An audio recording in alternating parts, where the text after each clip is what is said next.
Hi friends, మీకు ఈ channel నచ్చినట్లయితే వీడియోని లైక్ చేయండి, షేర్ చేయండి, ప్లీజ్ సబ్స్క్రైబ్ చేసుకోండి.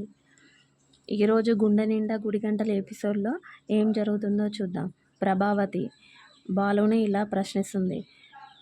రేయ్ మనోజు, ఆ రోజు ఇల్లే కోర్టును చేసి డైనింగ్ టేబుల్నే బోనుగా మార్చి నన్ను ఒక ముద్దాయిగా మార్చి వీడు లాయర్గా ప్రశ్నించాడు.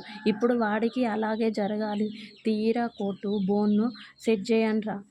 దానికి అందరూ షాక్లో ఉండిపోతారు. చూస్తావేరా తీయి. దానికి మనోజు అమ్మ.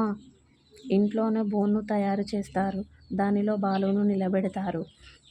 అప్పుడు ప్రభావతి, ఇప్పుడు చెప్పు, ఆటో నడుపుతున్నావా లేదా?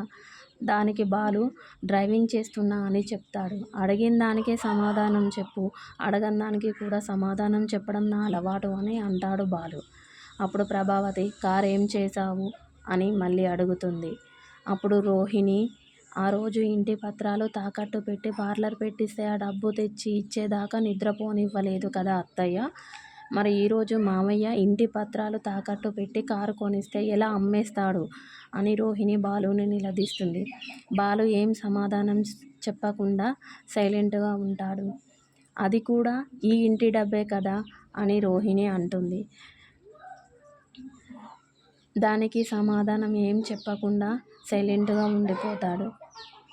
అన్ని రోహిణి ప్రశ్నలు అడిగిన కొద్దీ ఏం చెప్పలేక బాలు, నువ్వు పబ్లిక్ క్రాసింగ్ లీడర్వా అని ప్రశ్నిస్తాడు బాలు. నెక్స్ట్ ఎపిసోడ్లో ఏం జరుగుతుందో అప్కమింగ్ ఎపిసోడ్లో చూద్దాం. ఓకేనా ఫ్రెండ్స్, బాయ్. మీకు ఈ వీడియో నచ్చినట్లయితే షేర్ చేయండి.